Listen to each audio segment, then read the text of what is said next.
그때 바리사이들이 다가와 예수님을 시험하려고 무엇이든지 이유만 있으면 남편이 아내를 버려도 됩니까? 하고 물었다. 그러자 예수님께서 이렇게 대답하셨다. 너희는 읽어보지 않았느냐? 창조주께서 처음부터 그들을 남자와 여자로 만드시고 나서 그러므로 남자는 아버지와 어머니를 떠나 아내와 결합하여 둘이 한 몸이 될 것이다 하고 이르셨다. 따라서 그들은 이제 둘이 아니라 한 몸이다. 그러므로 하느님께서 맺어주신 것을 사람이 갈라놓아서는 안 된다.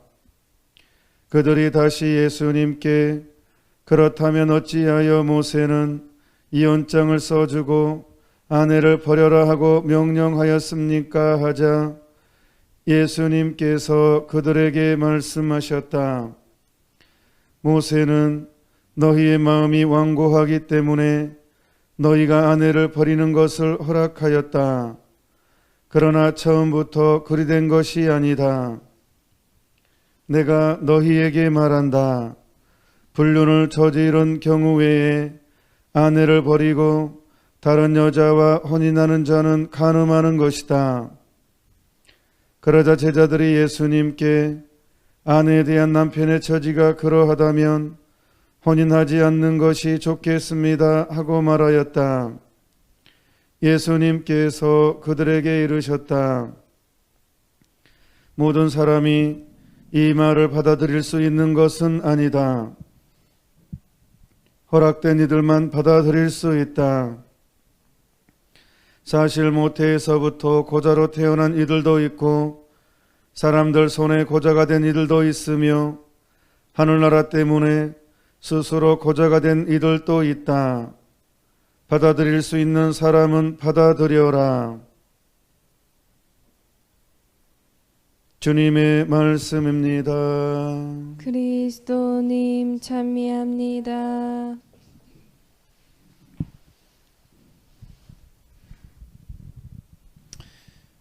오늘 복음 때문에 생각나는 일이 갑자기 생각나는 사건이 있네요. 여기가 이제 구례입니다. 수해 지역입니다. 이번에 제가 하는데 여기 수해가 참 심하게 일어났습니다. 피해가.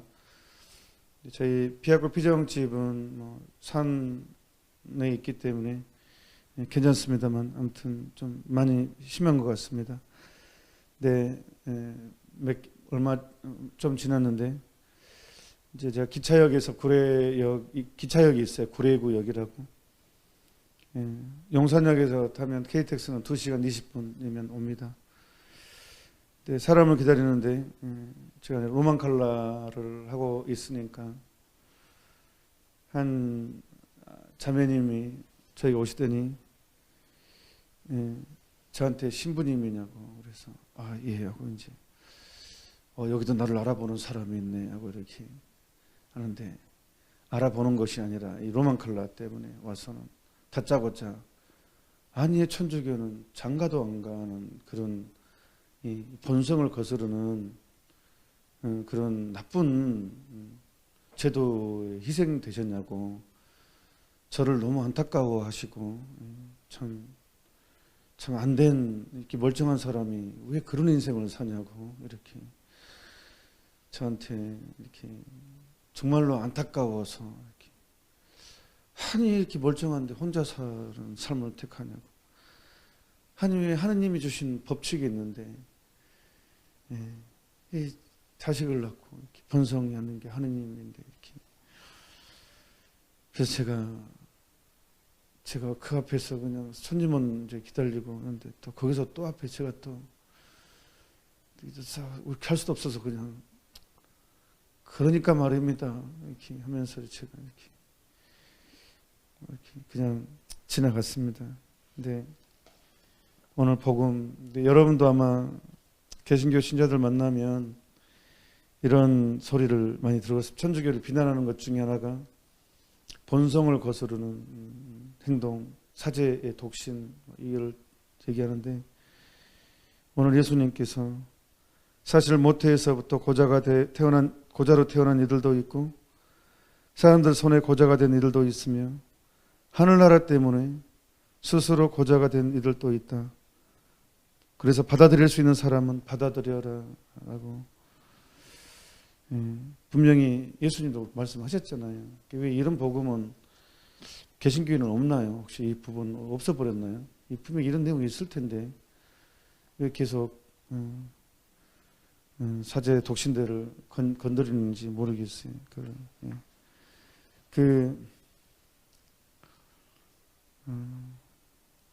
여기는 그 인간의 본성이 있죠. 하지만 하느님 나라가 때문에 포기한 사람도 있다는 거예요. 인간의 본능을 거슬러서 영원한 생명을 때문에 하느님의 복음을 선포하고 하느님 나라를 위해서 이것이 얼마나 아름다운 일인지 몰라요. 그러니까 사실 지금의 동성애라든가 성소수자들 정말로 그런 성적인 자기 취향 때문에 고통스러울 수 있죠. 근데 분명히 그게 상당히 어떤 태중의 영향이든 어릴 때 잘못된 환경의 영향이든 아니면 아직 가톨릭에서는 이게 원인을 잘 확실하게 아직 좀 이렇게 관망대해서 보는데 어쨌든 그것이 어떤 후천적이보다 어떤 안 좋은 영향, 부모에 의한 태중이나 어떤 안 좋은 영향에 의해서 그런 성향이 동성애 성향이나 다른 성적 취향 이런 것이 있을 수 있죠. 또 그것 때문에 고통을 당할 수가 있죠. 그래서 우리는 그 사람들에 대해서 그래 우리가 어떻게 도와줄까라고 하는 건 중요한 일입니다. 그런데 그 사람들의 그런 것을 성적인 자기 취향을 그대로 실행하는 것을 반대를 하는 거죠. 우리는 그러니까 저도 이 사제직을 좀 사람들이 인간의 본성을 거슬러서 사는 사제들도 수임들, 수도자들도 있잖아요. 수사님들. 그러니까 그것이 바로 곧 우리의 미래, 우리의 목표는 이 지상이 아니라 하느님과 하나 되는 거. 하느님이 인간을 만들 때 당신과 하나 되는 이 하느님의 모상이라는 품위 이를 생각하면 내가 겪고 있는 지금의 고통들 그것들을 거슬러서 살아가는 것 이게 영웅적이거든요. 이게 우리가 가는 방향이거든요. 그러니까 그런 거 있다고 해서 즐겨라라고 하는 것은 죄를 짓게 만드는 것이에요. 그러니까 그것을 거슬러서 살아갈 수 있게끔 도와주는 것.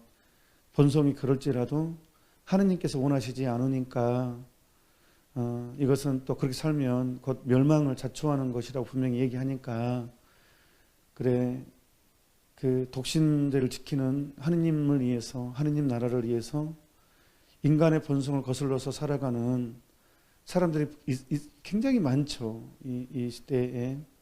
그러니까 그런 사람들을 통해서 하는 나라의 가치를 우선적으로 바라보는 것. 인간의 목표는 하느님과 결합되기 위해서 태어났다는 것. 인간의 창조의 목적이. 이것을 끊임없이 우리가 선포하고 알리는 것이 그들을 도와주는 거죠. 그들을 도와준다고 그냥 그래 괜찮으라고 하는 것은 도와주는 게 아니라 망치는 거죠. 그러니까 좋아한다는 것과 필요한 것은 다른 차원이에요. 그러니까 하느님 때문에 본성을 거슬러 살 수 있는 힘을 키워주는 것이 중요합니다. 우리가 도와주는 것 그쪽으로. 오늘 막시밀리아노 꼴베 신부님 이분도 사제죠. 이분은 여자가 싫어서 사제가 되신 분이 아닙니다. 신학생 때 입학할 때 자네는 왜 신부가 되려고 하는가 라고 질문했을 때 면접을 하거든요. 저는 여자를 싫어합니다. 그럼 바로 탈락입니다. 정상이 아니거든요. 지극히 정상이어야 됩니다. 그리고 하도 세상이 그러니까 그냥 이런 얘기도 하겠습니다. 신학교 이제 갈 때 신청검사 다 받습니다. 이 사람이 정상인지 심지어는요, 의사 앞에서 팬티 다 내립니다. 아침부터 잠이 확 깨시나요? 그 다 보여줍니다. 이게 진짜 정상인지 검사 받습니다. 1대1로 만납니다. 1대1로 의사 앞에 가서요, 아무 말도 안 합니다. 신학교에서 갑자기 어느 날 다 모이라고 합니다. 그래서 한 명씩 그냥 가래요. 저리 들어가래요. 커튼이 쳐져 있고 가면니까 의사가 앉아 있어요. 내리래요. 그냥 다짜고 내리래요. 내렸어요. 검사하는 것입니다. 그 정상인지 모르겠어요. 그 정상은 뭐. 그러니까 이게 남자는 여자의 끌림이 있는 게 정상이죠. 이게 정상이에요. 남성은 여성한테 끌리는 것. 그 감각이 있어야지만 사제도 될 수 있습니다. 그래야 진정으로 본성을 거스르는 하느님 나라를 위한 가치를 두는 영적인 투쟁을 통해서 하느님 나라 건설을 하는 그런 것이 부르심이 있거든요. 막시밀리아노 꼴베 신부님도 그러신 분이십니다. 지극히 정상, 지극히 결혼하고 싶었을 것이고 자식을 낳고 싶었을 것이고 성적인 본능 다 가지고 계신 분이십니다. 그런데 하느님은 나라를 위해서, 하늘나라를 위해서, 영원한 생명을 위해서 더 전파하기 위해서 그 본성을 거슬러온 삶을 선택을 하죠. 신앙생 때부터 얼마나 혹독한 나름대로의 훈련을 했겠습니까?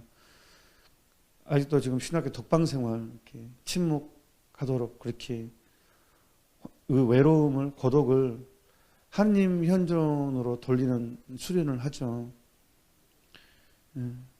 그래서 이분은 선교 열정이 또 특별히 성모님, 그러니까 티 없으신 성모님 신심이 아주 원죄 없이 잉태되신 성모님에 대한 신심에 탁월하신 분이셨고 선교 열정이 어마어마했고 그때 당시 반교회적인 사상이 어마어마하게 이제 막 퍼져 나오는 시절에 이분은 침묵하지 않고 아주 열성적으로 살았습니다. 그래서 일본까지 오셨어요. 일본까지. 일본의 언어도 안 되는 나라에서 정말 열심히 밑바닥에서부터 생활하고 그래서 성모 일본의 마을도 만들고 출판사를 차렸습니다. 그래서 복음화시키기 위해서 이분이 굉장히 활동적인 분이셨습니다. 돌아가신 우리나라의 오기순 신부님, 전적교구 신부님이신데 이분이 일본에서 유학할 때 막시밀리아노 꼴베 신부님 밑에서 배웁니다. 그래서 오기순 신부님이 꼴베 신부님의 증언, 저도 책을 읽었거든요. 근데 굉장히 감동스럽고 이분이 얼마나 참 그 성모님께 대한 사랑이 철저하셨는지 오기순 신부님도 감탄하시면서 또 이분이 얼마나 바르게 사시는지 증언했었습니다. 근데 이분이 이제 안타깝게도 돌아갔을 때 2차 세계대전이 터졌고 이분이 유대인이어서 아우슈비츠에 끌려갔고 폴란드 대성인데 아우슈비츠에서 이제 그때 당시는 악명 높은 제도가 있었는데 한 명의 사람이 탈출에 성공하면 10명을 굶겨 죽이는 아사 감옥으로 보내서 굶겨 죽이는 제도가 있었습니다. 근데 한 명이 탈출을 성공했습니다. 그러면 10명을 굶겨 죽여야 됩니다. 그래서 어떻게 뽑냐 그러면 연병장에 다 이렇게 아우슈비츠 수용소 사람들 불러놓고 그냥 무작위로 번호를 부릅니다. 그 사람은 아사 감옥으로 끌려갑니다. 사람을 굶겨서 죽이는 것입니다. 근데 그 공포가 얼마나 극심했겠습니까? 이름 번호가 불러질 때 그때 느끼는 이 공포는 이루 말로 다할 수 없었을 것입니다. 그 공포가 최고조는 10번째겠죠. 그 공포가 최고조에 달하는 것은 마지막 번째. 거기에 운동장에 서 있던 사람들의 10번째 호명 직전의 사람들은 극적인 정말 공포를 있을 때 10번째 사람이 호명이 됐죠. 근데 그 사람도 역시 다른 사람과 마찬가지로 가족들과 헤어질 때 나를 기다려달라고 살아서 돌아올 거라고 여보 기다려줘 얘들아 아빠는 반드시 살아올 거다 라고 철석같이 약속하고 왔던 가장이었습니다. 그 사람이 울부짖으면서 나를 살려달라고 끌려가면서 나는 내 아내에게 약속을 했다. 내 자녀들에게 약속을 했다. 나 좀 제발 살려달라고 울부짖었을 때 일반적으로는 나는 살아남았으니까 안심할 수 있을 수 있어. 근데 꼴베 신부님은 그때 외칩니다. 저 사람을 놔주고 나를 데려가라고. 나는 천주교 신부니까 내가 더 낫지 않겠냐고. 그때 당시 게스타포는 천주교 신부를 더 싫어했으니까 그러면 그렇게 하자고 해가지고 그 사람을 놔주고 신부님이 끌려가죠. 저는 가톨릭 교리 공부할 때 항상 이 사건을 얘기합니다. 구세주를 이렇게 설명합니다. 예수님이 나 때문에 돌아가셨다. 내가 죽었어야 되는데, 내 죄 때문에 내가 지옥 가야 되는데, 지옥의 고통을, 내가 죄에 대한 벌을 받아야 되는데, 나를 대신해서 예수님이 당했기 때문에 내가 풀려났고 예수님이 당했다. 꼴배 신부님은 그렇게 행동을 했죠. 그래서 저는 꼴배 신부님이 바로 메시아의 예표다. 예수님이 우리에게 한 행동의 예표다. 우리는 바로 그 마지막 10번째 끌려가는 사람, 우리 자신들이고, 그렇게 이제 교리 때 설명을 합니다. 네. 어떤 꼴배 신부님이 그 사람 대신 끌려가죠. 그래서 그 사람은 풀려났고, 아우슈비츠 수용소는 거의 많은 사람이 죽습니다. 아주 악명 높아져. 근데 그 사람은 나중에 증언을 합니다. 끝까지 살아남습니다. 나중에 막시밀리아노 꼴배 신부님 시성할 때 이분이 증언합니다. 교황청에 친히 가서 실제로 이제 생생하게 증언을 하고 또 이런 고백도 합니다. 아우슈비츠에서 정말로 죽을 고비가, 그 이후에도 죽을 고비가 정말 많았는데 어떤 특별한 힘이 느껴졌대요. 그래서 꼴배 신부님 때문에 살아난 이 사람은 결국은 가족을 만나게 됩니다. 그래서 증언도 하게 되는데 그런 고백을 합니다. 나는 어떤 특별한 어떤 은총을 체험했었다. 하여튼 어떤 손길이 자기를 이끌어줬다고 이렇게. 네, 꼴배 신부님이 이제 10명의 같이 10명이 이제 감옥에 있는데 먹을 것을 안 주잖아요. 그런데 이렇게 기도를 합니다. 이렇게 그냥 서로 이렇게 보통은 막 서로 뭐 이렇게 침묵하거나 비난하거나 욕설이 나와야 되는데 그 아사 감옥에 기도가 나오고 막 기도 소리가 울리고 아름다운 하느님을 찬미하는 노래가, 아니 죽어가는 사람들이 아사 감옥에서 그렇게 돼버리니까 굉장히 수용소에 당황을 하게 됩니다. 그래서 이제 막 그 수용소에서 동요가 되고 하느님을 그 극한 상황에서 하느님을 찬미하게 되는 이제 이런 그런 분위기가 되니까 이제 수용소도 이렇게 빨리 죽어야 되는데 그러면서 이제 당황을 하는데 결국은 이 신부님 잘 안 죽어요. 다른 사람은 하느님에 죽어가는데 신부님이 안 죽는 거예요. 그러니까 사람들이 신부님 살아계시다. 거기에 희망을 얻는 거예요. 또 막 신부님은 살아계시다 하면서 이렇게 하니까 원래 신부들 잘 안 죽습니다. 그냥 하는 말입니다. 근데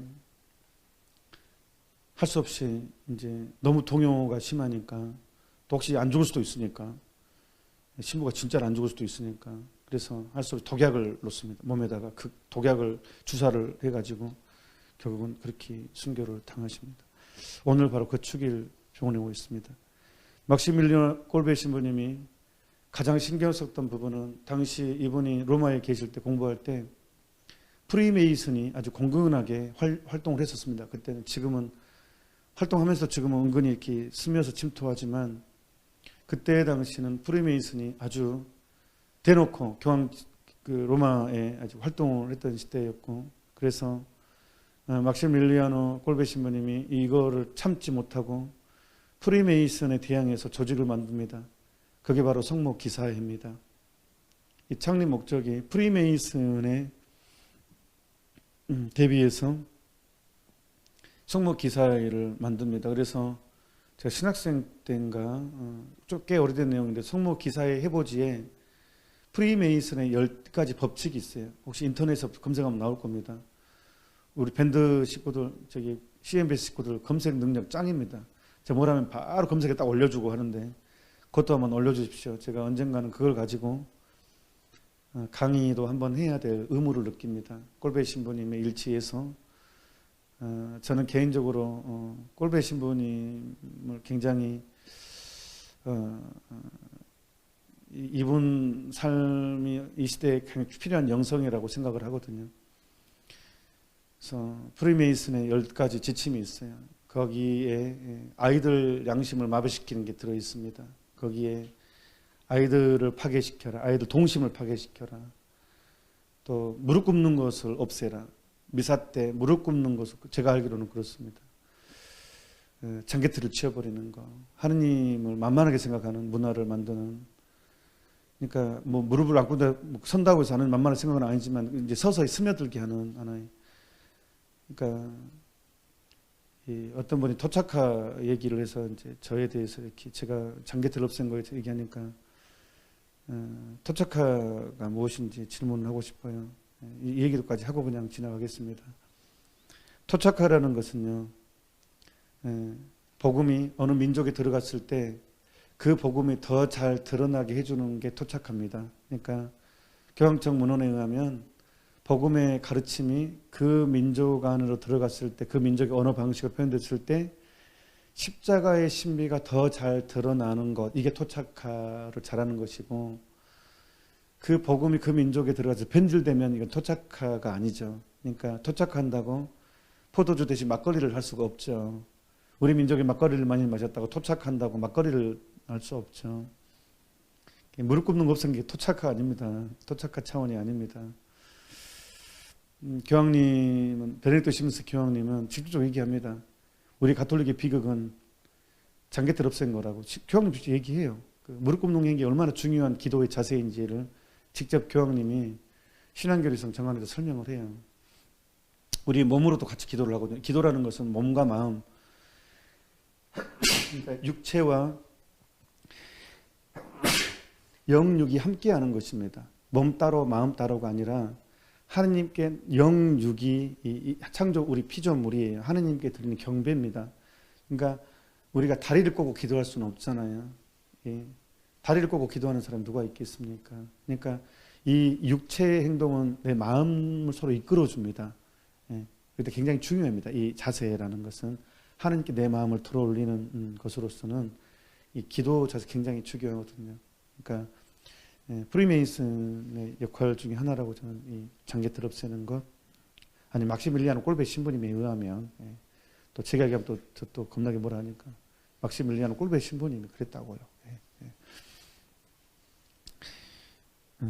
그래서 오늘 성모 승천 대축일 전에 교회에서는 꼴베 신부님 축일을 지내게 하는 것은 굉장히 의미 있다고, 이 시대의 영적인 싸움은 티 없으신 성심을 통해서 이루어진다는 것을 또한 역설적으로 보여주는 것이 아닌가 생각합니다. 그리고 오늘 크게 위로 받으십시오. 에제키엘서는 되게 극적이면서도 감동입니다. 아우구스티노 성인은 겸손의 정의를 이렇게 해야 합니다. 하느님 앞에 내가 누구인지 아는 것, 이게 겸손이라고. 겸손은 하느님 앞에 내가 누구인지 아는 것. 오늘 내가 누구인지 알도록 꼼꼼하게 설명해 주십니다. 너는 아직도 벌거벗이 알몸뚱이였다. 내가 누구인지 아는 것은 나를 겸손하게 만드는 것 같습니다.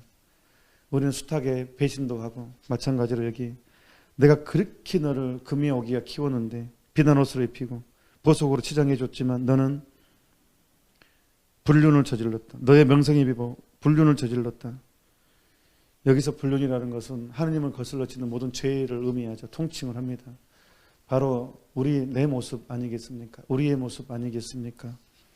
하느님의 은혜를 잊어버리고, 그런데도 불구하고, 그러나 나는 내가 어린 시절에 너와 맺은 내 계약을 기억하고 너와 영원한 계약을 세우겠다.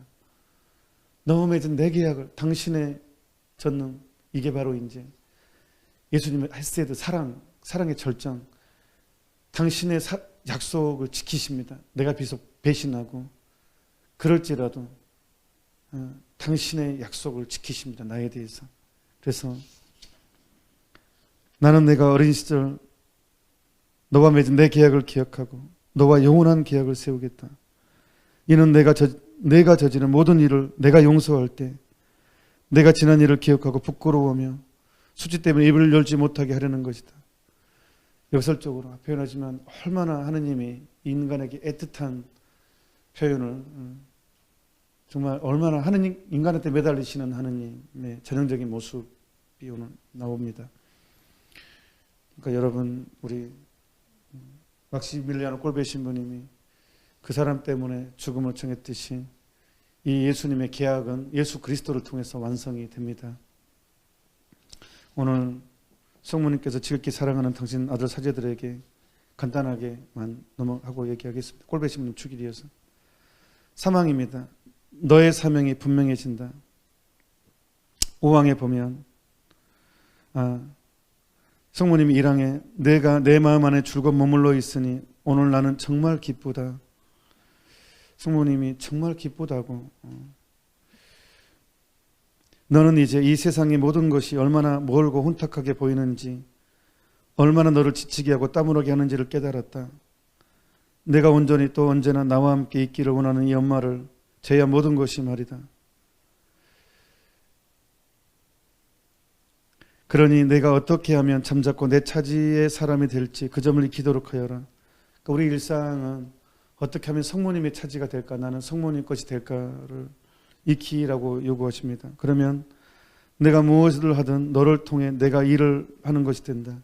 성모님은 우리 각자 한 사람 한 사람을 통해서 일을 하기를 원하십니다. 오늘날에는 이 엄마의 활동이 절실히 요구되므로 내가 너를 통해 그렇게 하고자 한다. 왜냐하면 악마가 아주 이제 지금처럼 기승을 부린 때가 없었거든요. 그렇기 때문에 티 없으신, 악마는 그 반대잖아요.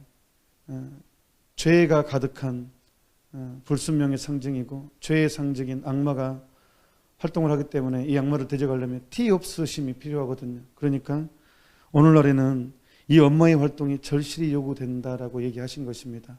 악마의 활동 때문에 그렇습니다. 그리고 5항에 보면 너는 더욱 고통을 받게 되리라. 고피 신부님한테 하신 말씀이고 성모님께 봉헌된 이들에게 하는 얘기입니다. 그러나 힘내어라. 내가 늘 내 곁에 있을 것이니 너는 어느 누구도 맛보지 못한 이 엄마의 성심에 감미로움을 느끼게 될 것이다. 오늘 사망의 내용입니다. 내일 성모성천 대축일입니다. 오늘 새롭게 오늘 하루를 보내면서 티 없으신 성모 성심께 오늘 하루를 봉헌하는 하루가 되도록 서로 노력했으면 좋겠습니다. 잠시 묵상합시다.